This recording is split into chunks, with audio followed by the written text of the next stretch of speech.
अक्सर ऐसा होता है ना कि हमें दूसरों की जिंदगी ज्यादा अच्छी लगती है। लगता है वाह क्या कमाल की लाइफ है। आज की हमारी कहानी भी कुछ ऐसी ही है। ये कहानी है राजकुमारी अमांडा और किसान फियोना की।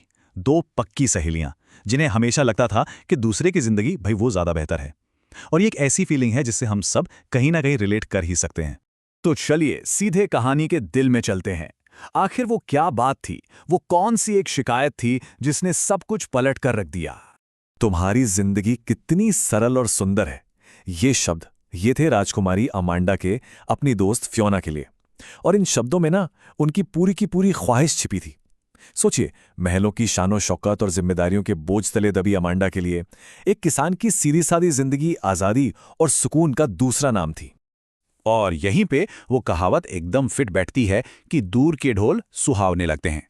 अमांडा को फियोना की जिंदगी में दिखती थी आज़ादी ही आज़ादी, और फियोना को अमांडा की जिंदगी में दिखता था रुतबा और सम्मान। मतलब दोनों को एक दूसरे के लाइफ का सिर्फ अच्छा अच्छा पहलू नजर आ रहा था, और अपनी परेशानियां तो जैसे वो भूल ही गई थी।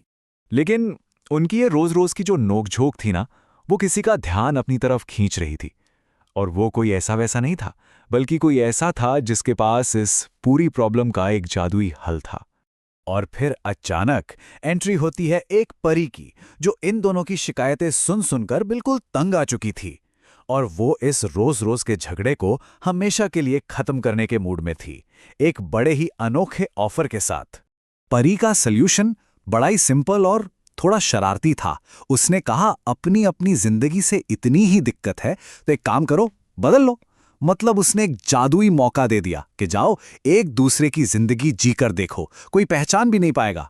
और हां, अगर ये एक्सपेरिमेंट फेल हो जाए तो बस इसी जगह पर वापस लौटाना। और बस हो गई अदला बदली। अमांडा, जो अब एक किसान बन चुकी थी, उसे बकरियों को चारा खिलाने और खेतों के छोटे मोटे कामों में मजा आने लगा। उसे लगा यही तो है असली खुशी।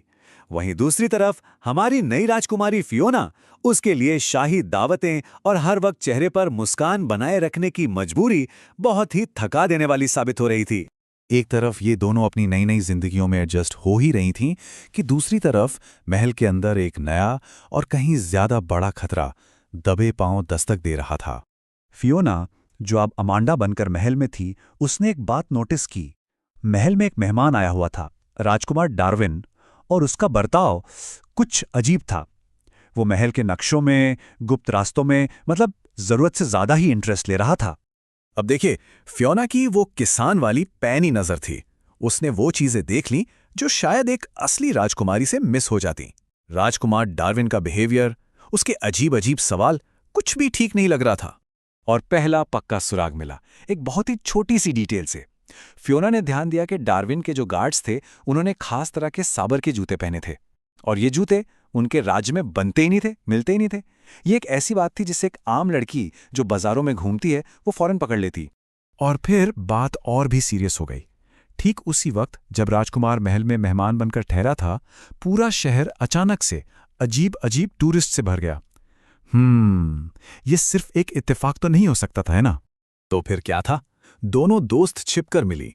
अमांडा ने बताया कि कैसे डार्विन के लोग पूरे शहर में फैले हुए हैं, और फियोना ने महल के अंदर की गड़बड़ियों के बारे में बताया। और जब उन्होंने इन सारी बातों को जोड़ा तो तस्वीर साफ हो गई। ये सब मिलकर राज्य के खिलाफ एक बहुत बड़ी और खतरनाक साजिश की तरफ इशारा कर रहा था।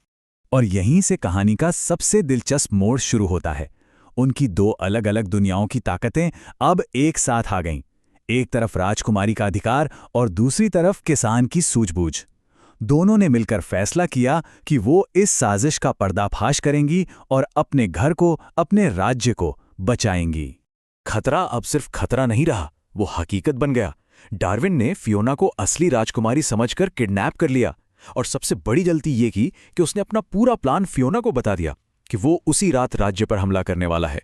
पर बेचारे डार्विन को क्या पता था कि ये सिर्फ एक राजकुमारी नहीं, बल्कि एक किसान की समझदारी भी अपने साथ लेकर आई है। तो जब डार्विन के लोगों ने उसे खाना पकाने में मदद करने को कहा, फियोना ने अपना दिमाग चलाया। उसने बड़ी चालाकी से आग जलाने के लिए गीली लकड़ी दे दी। नतीजा, खाना जल गया। और फिर उस जले हुए स्वाद को छिपाने के बहाने उसने खाने में ऐसे फूल मिला दिए जिन्हें खाने से गहरी नींद आ जाती है। क्या कमाल का प्लान था। और ठीक उसी वक्त दूसरी तरफ अमांडा ने वो किया जो सिर्फ एक असली राजकुमारी ही कर सकती थी। फियोना से मिली इन्फॉर्मेशन के आधार पर उसने अपने शाही पावर का इस्तेमाल किया, एक एक करके सारे गुप्त रास्ते बंद करवा दिए और हुक्म दिया कि शहर में जितने भी डार्विन के सैनिक भेस बदलकर छिपे हैं सबको पकड़ लिया जाए। और नतीजा, डार्विन का पूरा प्लान चौपट हो गया।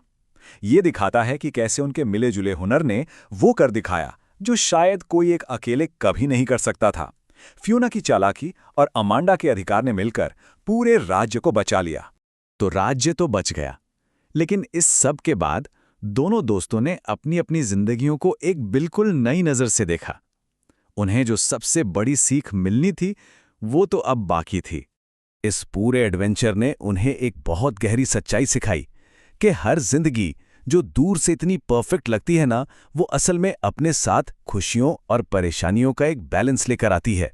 राजकुमारी की जिंदगी में अगर ताकत है तो ढेर सारी जिम्मेदारियां भी हैं, और किसान की जिंदगी में अगर आज़ादी है तो उसकी अपनी अलग मुश्किलें भी हैं।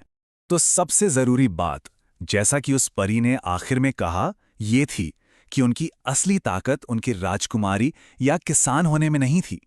उनकी ताकत उनके अंदर थी, उनके कैरेक्टर में थी। वो बहादुर इसलिए नहीं थीं कि वो कौन थीं, बल्कि इसलिए थीं कि वो कैसी थीं। बहादुर, स्ट्रॉन्ग और दयालु। और आखिर में ये कहानी हमें एक बहुत ही गहरे सवाल के साथ छोड़ जाती है कि सच्ची आज़ादी असल में है क्या? क्या वो अपनी पसंद की जिंदगी जीने में है, या फिर जिम्मेदारी के साथ जो ताकत मिलती है उसमें है? जरूर सोचिएगा इस बारे में। मिलते हैं अगली बार।